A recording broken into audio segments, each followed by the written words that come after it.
Hello বন্ধুরা, আমার আজকে দেখো রান্না হয়ে গেছে। ইলিশ মাছের পাতলা ঝোল করেছি বেগুন দিয়ে, টমেটো দিয়ে, কালো জিরে, কাঁচা লঙ্কা দিয়ে। যেহেতু গরম তো ইলিশ মাছটা বেশি রিচ খাওয়া যাবে না, আর সর্ষে বাটা দিয়েও খাওয়া যাবে না। আর এদিকে ওর বাবার জন্য চারাপোনা মাছটাও ঝোল করে নিয়েছি পাতলা।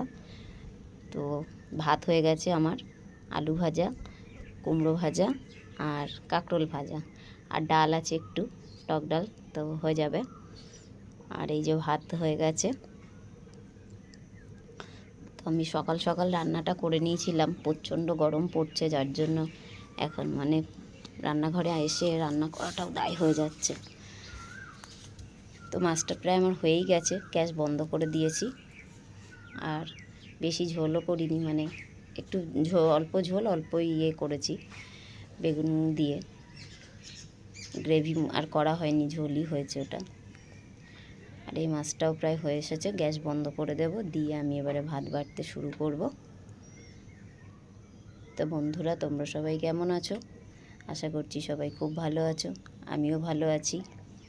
আর লং ভিডিও যদিও বা আমার দেওয়া হয়ে ওঠে না, তো এখন লং ভিডিও দিতে হবে।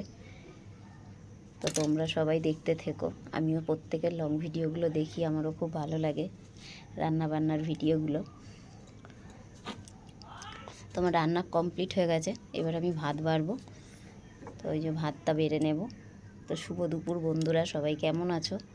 আমি তো খুব ভালো আছি। আমাদের এখানে প্রচণ্ড গরম, তোমাদের ওখানে কেমন গরম কমেন্টে প্লিজ জানিও। আর আমাদের এখানে মাঝে সাঝে একটু করে বৃষ্টি হয়, আরও গরম ফেলে দেয়। তো দুপুরবেলা ভাত খাবো, এবারে সবাই ভাত বেড়ে নেব এক এক করে। এই ভাত বেড়ে আগে ওর বাবাকে দেব, ওর বাবা স্নান দান করে এসে বসে আছে। তো বাবার ভাতটা বেড়ে নিই, তারপরে ছেলে মেয়েকে ভাত দিয়ে আমি খেতে বসবো। তো এই যে ভাত বাড়ছি আমি।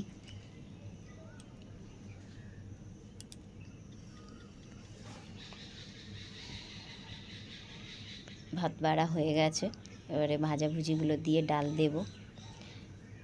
কুমড়ো ভাজা করেছিলাম, আর কাঁকরোল ভাজা, আলু ভাজা। আলু ভাজাটা ছেলের আর মেয়ের জন্য, আর কুমড়ো কাঁকরোল ভাজা ওর বাবার জন্য। এটা একজন কুমড়ো খাবে না, একজন আলু ভাজা খাবে না, একজন কাঁকরোল ভাজা খাবে না। তো খুব রান্না করতে আসলে খুব মুশকিল হয়ে যায়।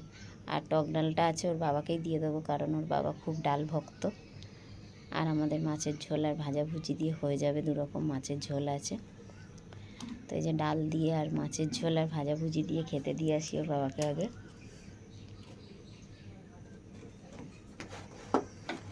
আমার ভাত বাড়া হয়ে গেছে, এবারে দিয়ে আসি খাবারগুলো গুছিয়ে।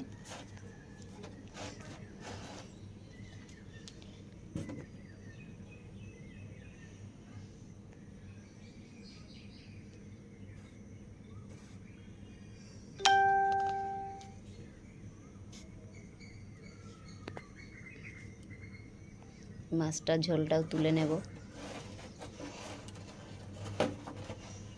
মাছের মাথাটা খেতে খুব ভালোবাসে, তো মাছের মাথাটাও ওকে দিয়ে দেব ওর বাবাকে।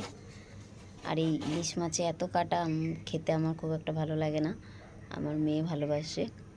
আর আমার ছেলে আর আমি অতটা ভালোবাসি না, আর আমার হাজব্যান্ড উনি ভালোবাসে। এত কাটা এই মাছগুলোতে, খেতে তো ভালো লাগে কিন্তু কাটার ভয়ে খেতে ইচ্ছা করে না। যদি ভাবি গলায় বেঁধে যায় তখন কি করব।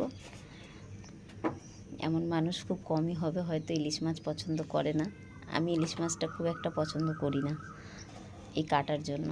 তো সবাই ভালো থেকো, সুস্থ থেকো। ওর বাবাকে দেখো খেতে দিয়ে দিয়েছি।